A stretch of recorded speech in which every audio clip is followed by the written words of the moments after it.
Hello friends, कैसे आप सब? भाई दोस्तों, हम लोग पढ़ रहे हैं 9th क्लास की मैथ। और दोस्तों एक्सरसाइज चल रही है, डाल लेते हैं कि एक्सरसाइज चल रही दोस्तों 8.2। दोस्तों 8.2 के हम लोग 4 सवाल सॉल्व कर चुके हैं। अब आइए दोस्तों, नंबर है 5वें क्वेश्चन का, तो डाल लेते हैं क्वेश्चन नंबर 5वां। तो फ्रेंड्स, जैसा कि आप लोग देख पा रहे होंगे, आप लोगों की स्क्रीन के ऊपर लिखा है, दिया गया है दोस्तों एक समांतर चतुर्भुज ABCD में E और F क्रमशः भुजा AB और CD के मध्य बिंदु है। कह रहा कि आकृति में देखिए।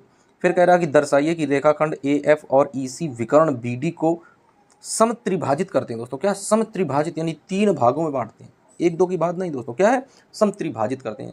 तो आइए दोस्तों, इसका सबसे पहले हम लोग चित्र बना लेते हैं। तो आइए फ्रेंड्स, देख लेते हैं किस तरीके से हम लोग इसका चित्र बनाएंगे। बहुत ही ईजी स्टेप में आप लोगों को सॉल्व करके बताएंगे दोस्तों, बस आप लोग बने रहिएगा वीडियो और चैनल के साथ में। तो दोस्तों यहाँ पर एक ऐसे हमको लोगों को रेखा खींचनी होगी। इस तरीके से एक हम लोग रेखा खींच लेते हैं। फिर दोस्तों हम लोगों को यहाँ पर एक इस तरीके से थोड़ी तिरछी रेखा खींचनी होती है, बस हल्की सी ऐसे। तो इस तरीके से दोस्तों हम लोगों ने एक यहाँ पर ऐसे तिरछी रेखा खींच ली। यहाँ पर भी दोस्तों हल्की सी तिरछी रेखा खींचेंगे हम लोग इस तरीके से। अब दोस्तों इनको मिला देंगे आपस में इस तरीके से। दोस्तों हम लोगों ने इनको मिला दिया। अब आइए इनका नामकरण कर देते हैं। तो ये भुजा है, ए है, ये बी है, ये सी है और ये डी है दोस्तों। अब इसका एक विकर्ण रख लेते हैं BD। तो दोस्तों यहाँ पर BD एक विकर्ण मिला देते हैं। तो फ्रेंड्स ये इसका विकर्ण है।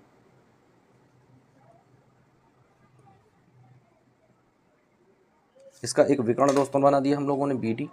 अब आइए दोस्तों, इसके 2 विकर्ण बनाने हैं, यानी ए को हमें मिलाना है F से। तो ए को दोस्तों हम लोग मिलाएंगे यहाँ से F से इस तरीके से। तो यहाँ पर दोस्तों हम लोगों ने मिला दिया F को इस तरीके से, यहाँ से इसे मिला देंगे और इस बिंदु को दोस्तों नाम दे देंगे, ये बिंदु है F। अब उसके बाद दोस्तों यहाँ पर हम लोग इसको इस तरीके से मिलाएंगे C से।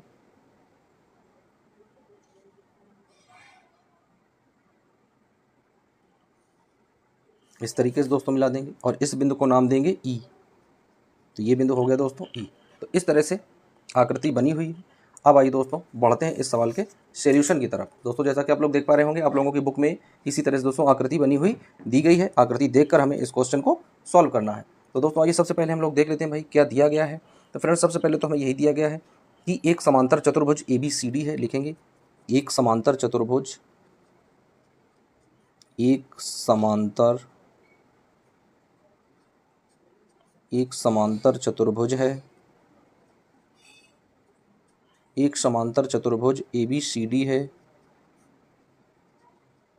एक समांतर चतुर्भुज दोस्तों ABCD में। तो आइए देख लेते हैं समांतर चतुर्भुज ABCD में किस तरीके से दोस्तों है। यानी AB तथा CD भुजा का मध्य बिंदु E तथा F है। तो दोस्तों क्या लिखेंगे, भुजा AB तथा CD का मध्य बिंदु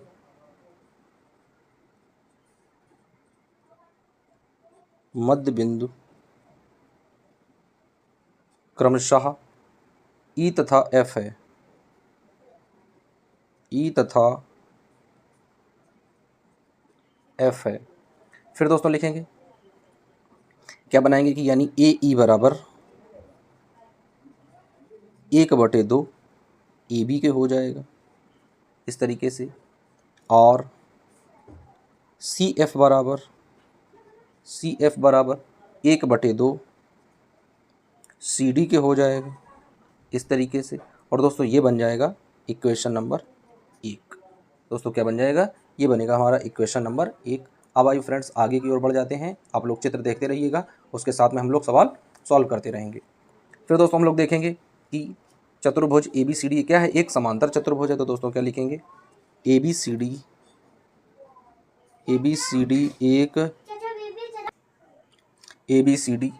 एक समांतर चतुर्भुज है। ABCD एक समांतर चतुर्भुज है। तो दोस्तों लिख देते हैं भाई कि ABCD जो है वह क्या है, एक समांतर चतुर्भुज है। तो दोस्तों समांतर चतुर्भुज के क्या प्रॉपर्टी होती है, आइए लिख लेते हैं कि AB बराबर हो जाएगा CD के। तो क्या लिखेंगे कि AB बराबर है CD के। तो दोस्तों जब AB बराबर हो जाएगा CD के, तो इसका मतलब है कि AB समांतर है CD के। दोस्तों यही आ जाएगा। यदि ए बी बराबर है सी डी के, इसका मतलब ए बी समांतर है सी डी के दोस्तों, दोनों एक दूसरे के समांतर है। तो अब यहाँ पर दोस्तों क्या लिखेंगे, यानी लिख सकते हैं इसको हम लोग कि 1/2 ए बी बराबर दोस्तों 1/2 ए बी बराबर 1/2 सी डी रख सकते हैं दोस्तों। जब इसको रख लेंगे तो क्या लिखेंगे, और ये दोनों एक दूसरे के समांतर हो जाएंगे, यानी ए बी समांतर है सी डी के। तो इस तरीके से दोस्तों लिखेंगे। अब आइए इन भुजाओं को रख लेते हैं दोस्तों कि इनकी आधे यानी इनकी अर्धक भुजाएं क्या है, यानी ए बी का मध्य बिंदु क्या है दोस्तों, तो ए बी का मध्य बिंदु है ई। तो दोस्तों क्या आ जाएगा, ए ई, तो यहाँ पर क्या आ जाएगा ए ई बराबर सी डी का दोस्तों मध्य बिंदु क्या है, एफ है। तो क्या आ जाएगा दोस्तों, यहाँ पर एफ है, तो दोस्तों यहाँ पर आ जाएगा एफ सी, एफ सी। और दोस्तों यहाँ पर क्या आ जाएगा, और यहाँ दोस्तों आ जाएगा कि ए ई समांतर हो जाएगा एफ सी के। अब दोस्तों यहाँ पर लिख लेते हैं कि समीकरण 1 से, कि भाई समीकरण 1 से दोस्तों, समीकरण 1 हम लोग देख लेते हैं। समीकरण हम लोग 1 किस तरीके से पुट ऑन करेंगे दोस्तों, लिखेंगे ऊपर की ओर कर देते हैं। लिखेंगे दोस्तों कि ए ई एफ सी, क्या लिखेंगे दोस्तों कि ए ई एफ सी एक समांतर चतुर्भुज है, एक समांतर चतुर्भुज है दोस्तों। ये क्या है, यह एक समांतर चतुर्भुज है। तो दोस्तों लिख लेते हैं भाई इसको, जब ये एक समांतर चतुर्भुज दिया गया तो कैसे लिखेंगे, लिखेंगे एफ ए, और ये समांतर किसके है, सी ई के। तो लिख देंगे कि एफ ए समांतर है सी ई के, या उसी तरीके से या एफ पी ये समांतर हो जाएगा सी क्यू के। दोस्तों लिख देंगे कि एफ पी समांतर है सी क्यू के। तो अब आइए दोस्तों देख लेते हैं भाई, लिखेंगे यहाँ पर थोड़ी भाषा लिखनी पड़ेगी दोस्तों, क्योंकि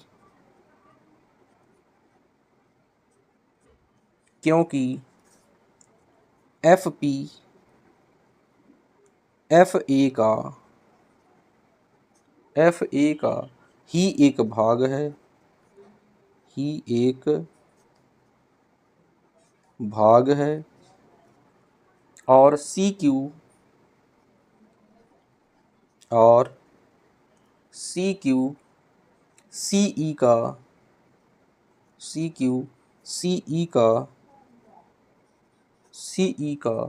एक भाग है, एक भाग है। तो दोस्तों ये किसके द्वारा आ गया, ये बन जाएगा हमारा समीकरण 2 के तरीके से हो जाएगा दोस्तों। इसमें समीकरण दूसरा पुट ऑन हो जाएगा। तो अब आइए बढ़ते हैं दोस्तों कि किस तरीके से हम लोग आगे की प्रॉपर्टी पुट आउट करेंगे दोस्तों।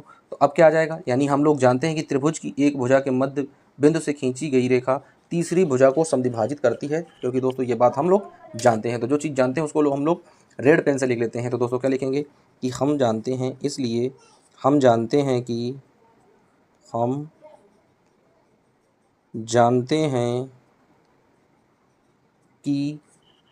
त्रिभुज की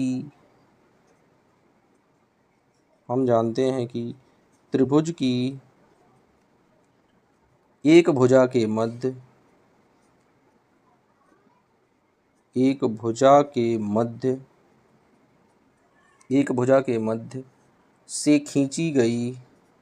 मध्य से खींची गई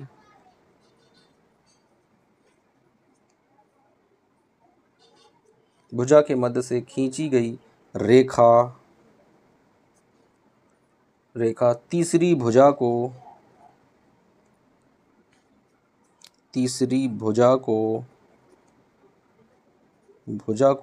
समद्विभाजित करती है,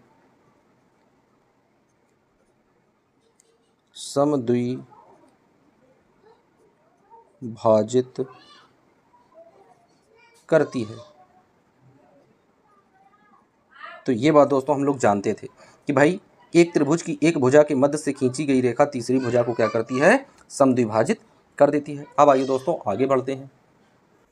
अब आइए फ्रेंड्स, जिस बिंदु पर ये एक दूसरे को प्रतिच्छेद करते हैं उनके नाम लिख देते हैं। तो दोस्तों ये वाला बिंदु हो जाएगा, इस बिंदु को हम लोग नाम दे देंगे P, और इस बिंदु को दोस्तों हम लोग नाम दे देंगे Q, इस तरीके से।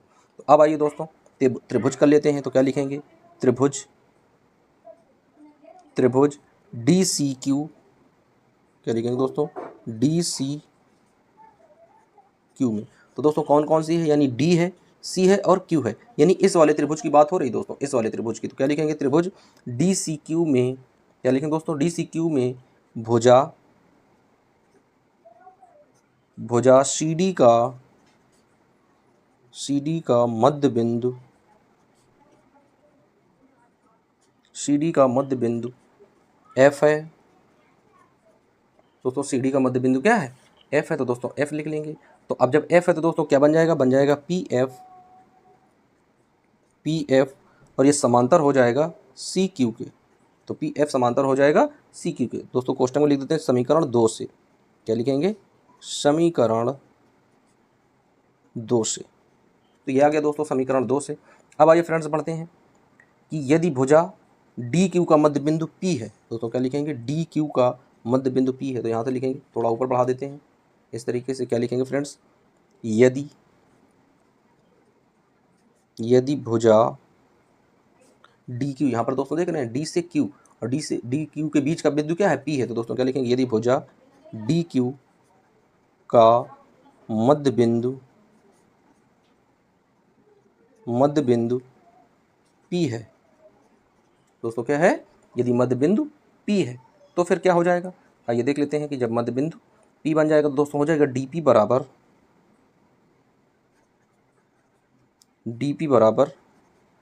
P Q. और दोस्तों ये कैसे हो जाएगा, ये हो जाएगा समीकरण 3। तो दोस्तों इसको मान लेते हैं हम लोग, ये हमारा बन जाएगा समीकरण 3 इस तरीके से दोस्तों। अब लिखेंगे इसी प्रकार, एक और त्रिभुज देख लेते हैं दोस्तों। तो यहाँ पर पहले लिख लेते हैं, क्या लिखेंगे,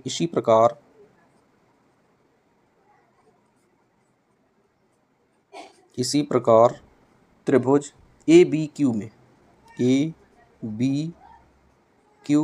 में। तो दोस्तों आइए देख लेते हैं कहाँ पर भाई है, ए है, बी है और क्यू है दोस्तों। बस केवल इतने की बात हो रही है कि ए बी क्यू की बात हो रही दोस्तों। तो आइए देख लेते हैं कि ए बी क्यू में। तो फ्रेंड्स क्या लिखेंगे, आइए इसको आगे बढ़ा लेते हैं दोस्तों, लिखने में थोड़ा आसानी हो जाएगी।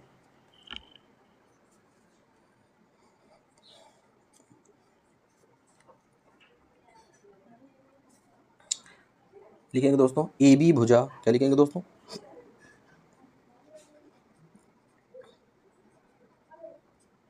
ए बी भुजा का मध्य बिंदु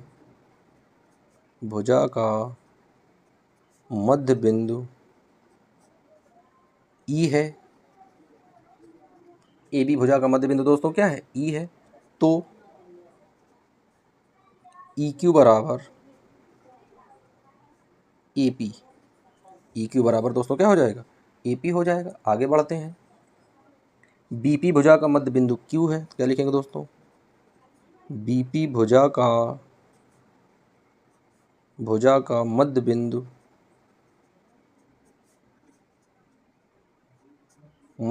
क्यू है, मध्य बिंदु क्यू है। तो दोस्तों क्या आ जाएगा, बी क्यू बराबर पी क्यू, बी क्यू बराबर पी क्यू। और ये दोस्तों इक्वेशन आ जाएगा चौथा, यानी इसको हम लोग मानेंगे कि ये हमारा बन गया भाई चौथा इक्वेशन हो गया। तो दोस्तों अब लिख लेते हैं समीकरण 3 व 4 से। तो दोस्तों लिखेंगे यहाँ पर कि समीकरण 3 व 4 से। तो फ्रेंड समीकरण तीसरा और चौथा देख लेते हैं। तो क्या लिखेंगे, डी पी बराबर